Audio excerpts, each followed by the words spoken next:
Okay, I'll be very honest dito sa stand ko dito, no? If come Feb 6, wala pang big fish, ibig sabihin, at least si saldi ko, hindi pa na ibabalik dito. Hindi ako makikisa doon. So, ibig sabihin, pagka dumating ng Feb 6, hindi pa rin nakukulong si Saldico, hindi siya pipirma for impeachment. Hindi niya susuportahan yung impeachment ni BP Sara. Kaalyado po ito ni Bongbong Marcos. Ano pong ibig sabihin nito? Ito ay isang maliwanag na usapin na nawawalan na ng gana ang mga congressman sa impeachment kay BP Sara. Bagamat hindi siya naman sumuportad before, pero makikita po natin na iba na po ang stand ng president patungkol sa impeachment ni BP Sara. Nagiging agresibo na sila. Kasi palapit na ng palapit ang 2028, alam nilang hindi nila tatalunin si BP Sara. Naiintindihan po. So yung mga talagang proponent o yung talagang may motibong matanggal si BP Sara, magiging agresibo. Ngayon, yung iba naman, lalong dumidistansya. Yung iba, dumistansya na, lalo pang didistansya. At syempre, ngayon pa, nakikita na, sabi ko nga, wala na masyadong kickback. Meron pa rin, no? Pero wala na kasing laki before at nabuking na yung style ng bigayan. Tapos, alam nila, kahit na lahat binato kay BP Sara, lalong namamayagpag si BP Sara. Nakita, tatandaan po natin, very sensitive po ang mga politiko sa kanilang political career. So, pag talagang dumikit sila todo kay Bongbong Marcos, delikado sila. Huhusgahan sila ng taong bayan. Dahil kitang-kita, kahit anong bato kay BP Sara, ang mga nanalong senatoriables, karamihan sa partido ni BP Sara. Kahit na na-impeach, hindi nagtagumpay sa Senado. Kahit binato ng binato, pataas ng pataas si BP Sara, si Bongbong pababa rin ng pababa ang trust rating. So sa madaling salita, it's very obvious to them, ayaw ng taong bayan kay Bongbong Marcos. At yung mga politikong matitino, alam nila yan. So kung wala sila ring pakinabang kay Bongbong Marcos, or they have dreams, lalo na kung congressman ka,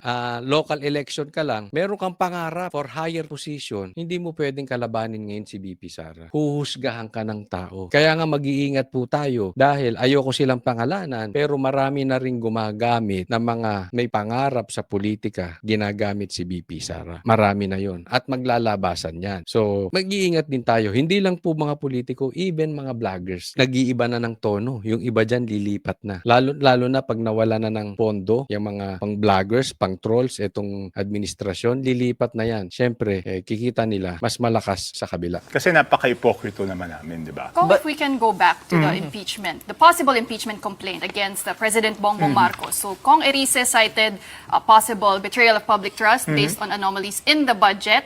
Is that a strong ground? Kasi what they're citing here is parang command responsibility, culpability. Ang tanong nila dito, may responsibilidad si Bongbong Marcos. So dapat, yun ang papanagutan niya kung magkakaroon man ng impeachment. Anong sagot ni Chanco? And do you think it will gain traction at the lower house?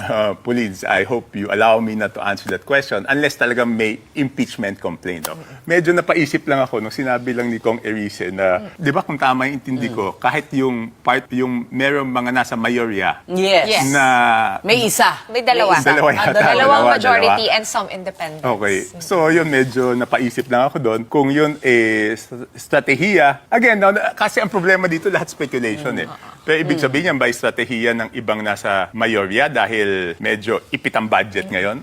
So, gagamitin nila para mas kailangan sila ng Malacanang, di ba? O, yan ang sinasabi ko sa inyo. Ito yung sinasabi ko. Nagpapataas ng presyo. Kasi hindi ako naniniwala na hindi alam nitong sa mayorya or whoever. Ang balita natin dito, Makabayan Black, yung grupo dyan. Alam naman natin kung anong leaning ng mga yan, kung saan ang gusto niyan sa bundok. Alam naman natin, kaya galit yan kay BP Sara. Pero bakit kinakalaban din si Bongbong Marcos? Kasi ipit nga yung budget. So, pag hindi pinakawalan yung budget at hindi nakarating sa palad ng mga congressman kasama si Bongbong sa impeachment, pumipresyo lang ang mga animal. May punto si Chanco dito. Hindi ko po siya kinakambayan ha. Kasi ang tingin ko si Chanco pumuposisyon din. Maaring lumalaro kay Bongbong at saka kay BP Sara. Pero sang-ayon ako dun sa sinasabi niya. Pumipresyo lang yung mga yan. I'm not looking forward na ma-impeach si Bongbong Marcos. Possibly, siguro ba pag 2027, but it's 2 years sa 2028. Pero sa ngayon, hawak pa rin ni Tambi. Dami pa rin yung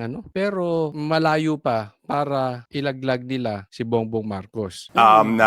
Di ba parang O, kailangan nyo ganito kami. na lang. Kailangan masaya yung mga congressman dahil may impeachment laban sa presidente. Kasi doon sa sinabi niyan, I'm just